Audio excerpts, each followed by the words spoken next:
நான் நெஞ்சம் உடைந்து ஒவ்வொரு மேடையில ஏறிட்டு வரேன். எத்தனை நிர்வாகிகளை அனுப்பிங்க, எத்தனை நிர்வாகிகளை தாக்குவீங்க?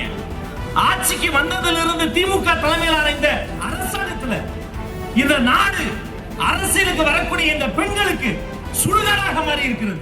இன்றைய தினம் ஒரு தேசிய கட்சியினுடைய மாநில தலைவர் அப்படி பேசியிருப்பது ஏற்புடையதல்ல. ஒவ்வொரு பதவிக்கும் ஒரு அழகு இருக்கு, மாண்பு இருக்கு, கண்ணியம் இருக்கு. இப்ப எங்களுடைய வட்ட செயலாளர்கள் ரொம்ப நேர்மையா, கண்ணியமா, மதிப்போடு தான், மரியாதையோட தான் பேசுவாங்க.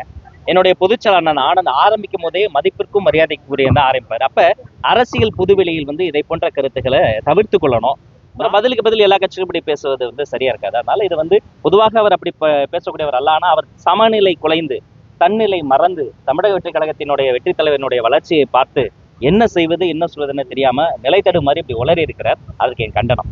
ஆனா உதயநிதி அவர்கள் கொள்கை கோட்பாடுக்கு லட்சியம் இல்லாதவங்களுக்கு கூட்டம் சுத்திட்டு இருக்கு அப்படின்னு அறிக்கை விட்டுறாங்க. அதை பத்தி நீங்க இப்ப எங்க கட்சியை பொறுத்த வரைக்கும் அண்ணல் அம்பேத்கரை, தந்தை பெரியாரை நாங்க அப்படியே பின்பற்றி ஃபாலோ பண்றோம். இப்ப சமீப காலமா முதலமைச்சரான மு க ஸ்டாலினும், துணை முதல்வர் உதயநிதி ஸ்டாலினும் அப்படி எங்க தலைவரை ஃபாலோ பண்ண ஆரம்பிச்சிட்டாங்க.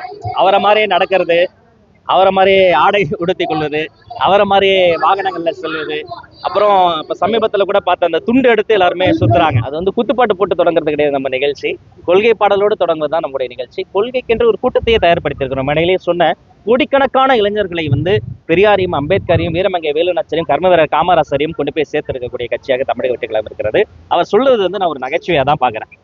காங்கிரஸ்ல அதிகாரத்துல பங்கு வேணும்ன்றது சொல்றாரு. இப்போ அந்த அவங்களுக்குள்ள அந்த பிரச்சனை இது அவங்க கட்சி பிரச்சனை. நான் ஒரு கட்சி, அந்த கட்சி, இந்த கட்சின்னு எல்லாமே அதிகார பகிர்வை காலங்காலமாக நாங்க டே ஒன்ல சொல்லிக்கிட்டு இருக்கிறோம். இப்ப அதிகாரத்துக்கிட்ட என்ன கேட்கணும், இவர் போயிட்டு என்ன சொல்றாரு, நெடுநாள் இஸ்லாமிய சிறை கதைகள் விடுதலை பண்ணுங்கன்றாரு. அவங்க சொன்ன வாக்குறதே பண்றது இல்லை. இவர் என்ன கேட்கிறாரு, எங்க கட்சி, எங்க சமூகத்தை மதிச்சு நீங்க இத்தனை சீட்டுகள் தாங்கன்றாங்க. அதை பண்றது இல்லை. அப்ப அதிகாரத்துக்கிட்ட நம்ம எல்லாம் கேட்க வேண்டிய என்ன தெரியுமா, அதிகாரம். திரும்ப திரும்ப அதிகாரத்துக்கிட்ட 4 சீட்டு 5 சீட்டு அவங்க சொல்றதை நம்பி அவங்க சொல்ற அந்த பணிபடிகள் செய்ய தேவையில்லை. இப்போ ஒவ்வொருத்தருக்கும் அந்த டெமோக்ராட்டிக் கண்ட்ரில ஒரு உரிமை இருக்கு. அப்ப நம்முடைய அதிகாரத்துக்கிட்ட நம்ம கேட்க வேண்டியது நமக்கான அதிகாரம் மட்டும்தான். கிட்டத்தட்ட 16 சட்டமன்ற தேர்தல் முடிந்திருக்கு தோழர். இதுல கிட்டத்தட்ட 3600க்கும் அதிகமான சட்டமன்ற உறுப்பினர்கள் தமிழ்நாட்டில இருந்து எலெக்ட் ஆகிருக்கிறாங்க. அதுல ஒரு குறைந்தபட்சம் இஸ்லாமிய எம்எல்ஏ எத்தனை பேர், ஒரு 300 பேர் 400 பேர் இருப்பாங்கன்னு நினைக்கிறீங்களா? வெறும் 93 பேர் கூட இல்லை.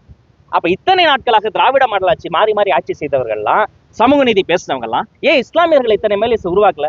ஒண்ணுமில்ல, போன நாடாளுமன்ற தேர்தலில் திமுகவில இருந்து எத்தனை இஸ்லாமிய பாராளுமன்ற வேட்பாளர்கள் அறிவிச்சாங்க, கூட்டணி கட்சி கொடுத்துட்டு கணக்கை முடிச்சுட்டாங்க.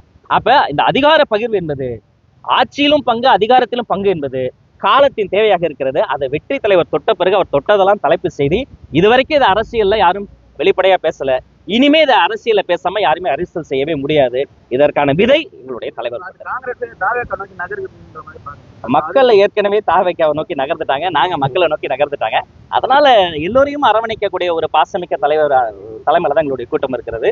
அதனால காலத்தின் தேவையை அறிந்து அது அவங்க பதில் சொல்லணும். இது அந்த கட்சி சம்பந்தப்பட்டது, அவங்க கூட்டணி சம்பந்தப்பட்டது, அவங்க தான் பதில் சொல்லணும். தேமுதிக தாவேக்கா கூட்டணி வரதுக்கு வாய்ப்பு இருக்கா?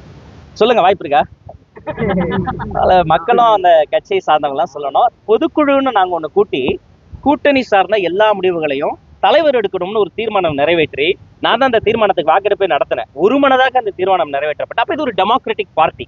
நாங்க ஒரு ஜனநாயக முறையை பின்பற்றோம். இப்ப கூட்டணி சார்ந்த முடிவுகளை எடுப்பதோடு அல்லாது கூட்டணி குறித்து இறுதியாக உறுதியாக அதை பொதுமக்களுக்கும் ஊடகங்களுக்கும் சொல்லக்கூடிய அதிகாரத்தையுமே வெற்றி தலைவர் கொடுத்திருக்கிறோம். அதனால வெகு விரைவில் கட்டாயமாக அது குறித்த அனைத்து பதிவுகளையும் தலைவரே சொல்வாரு. நன்றி.